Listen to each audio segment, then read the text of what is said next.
Hi guys, welcome. It's Mike Newton here down a very cold Lytham Golf Academy. It's a very cold winter's day here, and the zip is fully zipped up here to keep me warm. It's absolutely freezing. So this video here I'm going to do is just following on our little comparison with the bladed irons. Okay, so I've just done one recently on my channel. I'm just going to do another one here for you, again with two real popular options I think, which is the TaylorMade P730 player's blade iron. I'm going to put it against the really popular MP-18 iron. Okay, so two very recently launched blades, obviously very classic irons, really aimed at you know, the very consistent striker, generally the better player here who's going to collect his strikes, very consistent out the middle, guy who wants that ultimate control, playability, not really seeking distance. Maybe doesn't need the forgiveness there, but wants a lot of feedback. So this is where these irons are sort of really fitting into the criteria. Now these are both 6 irons. Now the Mizuno iron is 30 degrees of loft, okay, which is pretty true for a 6 iron in terms of a blade iron anyway.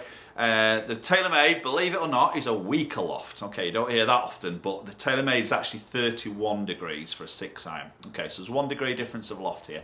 Very similar shafts here, both a little bit longer than standard and slightly upright. So we're going to put these head-to-head on GC2 HMT. I've set myself up about 180 yards out from the green here. So we're going to have a little look at, obviously looks, give you guys a little bit of feedback on looks, a little bit of feel, and obviously we'll look at some numbers a little bit more detail towards the end. Okay, so we're going to start off with the TaylorMade P730 to start off with. As I say, I've done a full review of this on my channel. I'll put a link up there, you can go and check that out. But you know, it's a great looking golf club. As you're going to expect from these blades, you know, they're not going to be really sort of anything funky going on. It's just a very neat, compact, squat head design, very little offset, very slim sort of top edge here. So it is a small blade behind that golf ball. It sometimes looks a little bit scary when you present it because you know you're going to have to try and find this middle of the golf club. You've got no sort of backup here with perimeter weighting that you'd obviously see more game improvement irons. Okay, so we'll get this first one a hit here. Yeah, feels great. Yeah, so nice, sort of high ball flight here. That's finding the green quite nicely.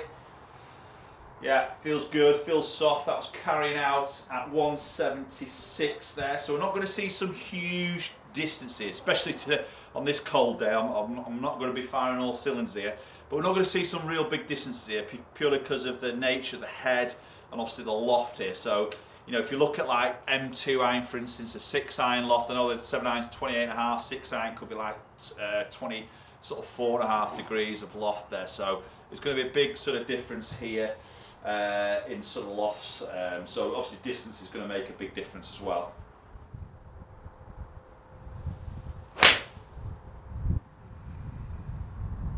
Okay, that was a bit low in the face, that one. Wasn't the perfect of strikes. It was lovely and straight though. It's nearly slammed on that one. Yeah, so that carried 181. That's got out there quite well. I'm guessing the spin, yeah, spin's just dropped down a little bit there. That was a little bit low in the club face there. And I think this is, again, I mentioned this on the other video here of the blade comparison, but I think this is where these types of irons is you're really going to feel that, again, especially a cold day like today. You know, you feel that vibration of the shaft into those hands a lot more than maybe you would do more game improvement or more forgiving iron.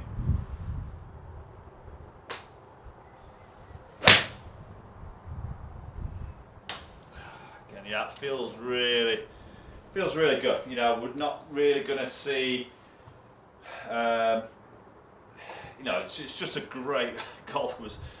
Again, I mentioned this previously, but I think there's nothing better than hitting like a bladed golf club. You know, if you can get that strike right, the feel, the feedback through these sort of clubs is absolutely out of this world.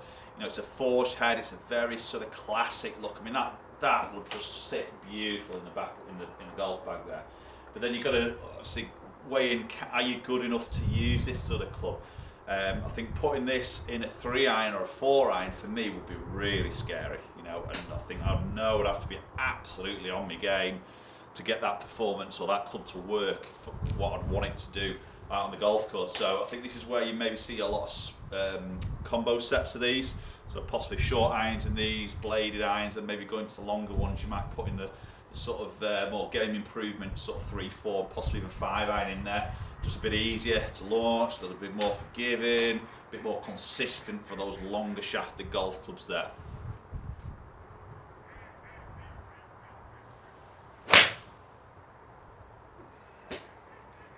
Again, I know I've not absolutely middled that, but the flight was really nice. And it's done all right. Again, I think, because it's that, you have not got that buffer there, you know when you've not quite hit it. It stands out a lot more than, like, I think if I hit that strike with a game improvement iron, it would have felt great. Okay, so it's given me some feedback that I'm not quite middled it, but the flight there was really nice. It was still high, it was still pretty accurate there, hitting a similar sort of distance as well, so I'm not dropping off massively there. Okay, right, so 4 shots of hit with that. I'm going to switch over to the MP-18. We'll hit 4 with that, then we'll compare some numbers in a little bit more detail. Okay, so MP-18 blade in our hands here now. So again, very classic looking golf club as you'd expect with a bladed sort of iron. Okay, so I'm presenting that down by the golf ball, and to me, as I put that down, I don't know whether it's just a slight difference of colour in here, because the TaylorMade's a little bit more shiny. A bit more chromed off, shiny, polished finish. This looks to be slightly larger on the head, whether it's me. I'm just going to get these two together here, and I'll give you guys a close up here on the screen. Yeah, it definitely just looks a slightly longer blade. Okay, just a touch longer from heel to toe there. Again, very little offset there, sort of slivish sort of top line. It looks really good. Probably just gives me a little bit more confidence as I put that down by the golf ball there, but I'll give this first one a hit.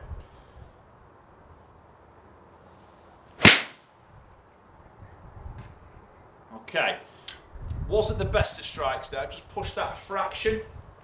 Okay, but again, it feels good. You know, again, grain flow forge is what Mizuno's story is all about. And I think with the MP-18 they're saying that grain's a lot tighter here now than previous sort of models, so ultimate sort of feel here, ultimate sort of control and consistency.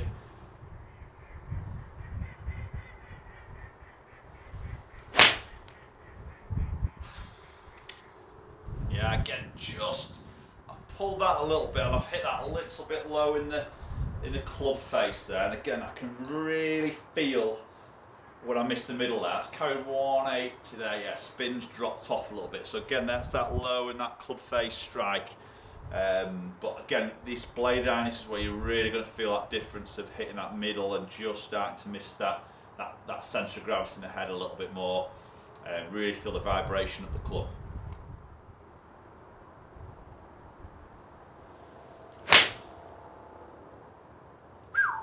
Yeah, that's beautiful. Hit that one really well. Yeah, it's coming in about 184 carry. Yeah, 184 carry there. So obviously struck that one a lot better. Felt really good on its flight there. Sorry, on the impact and the strike location. Obviously the flight looked really, really good there.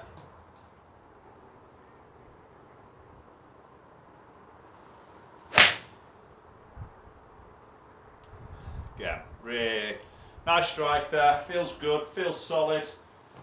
Great bit of feedback as to where you're striking on the club face. 177 carry, wasn't the longest that one. Spins just dropped off a little bit, probably because of that loft, but we'll look at that a little bit more detail now. Okay, so let's check some numbers out here. So P730 against MP-18. So club head speed virtually identical. Ball speed pretty much identical there, averaged at 123 there. So it's not the fastest ball speeds, but again, you've got to wait into account those lofts are a little bit weaker. So you're not going to see the ball speeds that we generally see from the game improvement irons. Launch angle here, so you can see TaylorMade up at 18. Mizuno down at 16. Now Mizuno we know is 1 degree weaker, so that's going to play a little bit of part of that. I did catch a couple of those a little bit lower in the face there, which is obviously just dropped that launch down a little bit, so a bit of strike weighing into that a little bit as well. Spin number there, so TaylorMade averaged at just over 5,000, Mizuno just under 4,900, so very, very similar on the spin there, just a touch less again with the Mizuno, probably again because that 1 degree difference aloft, touch a little bit of strike in there. Peak height here is very different, so 34 against 30. Okay, so a little bit flatter flight with the Mizuno against the TaylorMade there. Carry distance, very little in it. So you can see actually the Mizuno's just getting a little bit more out because it's launching off a little bit lower with that sort of ball speed, and a touch less spin just creeps that yardage up a little bit more. But I think, you know, I would, from that test alone, again, I'd have to delve in deeper if I was going into a purchasing mode here. I'd definitely delve in deeper. But going from that, I'd prefer that slightly higher launch, touch more spin, not a lot in it to be honest. Just going to get a little bit more stopping power at the other end, probably out between those two clubs on this particular test anyway. Okay guys, so there we have it, two real sort of classic blade clubs here, and obviously you can see performances there very sort of similar there. Probably splitting those is purely strike, okay, like Mizuno, I just caught a couple a little bit lower down. I did get one low down with the TaylorMade, which was the second shot there that brought the spin down a little bit, but you know, I think strike's probably just separating those two a little bit. I think for me, if I was going to go on sort of looks, I do love the look of both. I do love the look of that P730. I think it sits stunning, but it scares the hell out of me. I can only describe it as I put that down with the ball. I just know I'm going to have to hit the middle of the golf club there, which puts a bit of pressure on me. So for me, as much as I love the look of it, I think that just looks absolutely stunning. I think they've done a great job on the look of it. The classiness of the club is absolutely top notch. And I'd love to have them in my bag, but I think I would definitely combo these. I wouldn't have these in the longer irons. I'd probably go maybe 7 iron, 8 iron upwards in the 730, then maybe put like 770s in as the longer irons possibly. You know, that's probably a combo for me. Mizuno, again, it's a great looking golf club. You know, it's just a slightly bigger appearance than TaylorMade, which fills me a little bit more confidence there.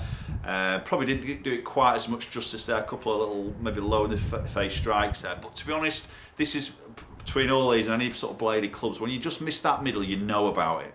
Okay, and this is the big thing here. And this is where you guys are going to have to go out these and test these yourselves. If you're missing the middle fractionally, it stands out like a sore thumb. It's a lot of feedback up through the club because you haven't got that peripheral weighting. There's no tungsten in there. There's no sort of dampening of different materials in the back of the head to soften off sound and vibration. It's just a pure piece of metal there that's isn't helping you in a way on those miss-hits. So it's definitely for that experienced golfer who is going to hit strike pattern very consistent. And at the end of the day, a lot of these are guys on tour are going to be playing these. You know, real sort of good standard golfers are going to be playing these. But you know, you guys, you could be good strikers of the golf ball. There's no reason why you can't be playing these. Maybe the combo sets is more appealing for you. But again, you've got to go out there and test these yourselves and get it and see what it works out for your particular swing and game. Okay. Hope you found that video interesting there. Do comment down below. Let me know your thoughts on this particular video. I'm going to try and get a few more of these heads up as best I can in between my coaching and fitting here at the academy. But do follow my social media platforms. The links are all down in the description below. Any online lessons I'm opening up. I'm getting more and more online lessons now from my YouTube followers. So again, there's a link down in the description below where you can maybe go and have a little look at a video that I've done that sort of describes what the process is, and there's also a link there down to maybe booking an online lesson and paying for it.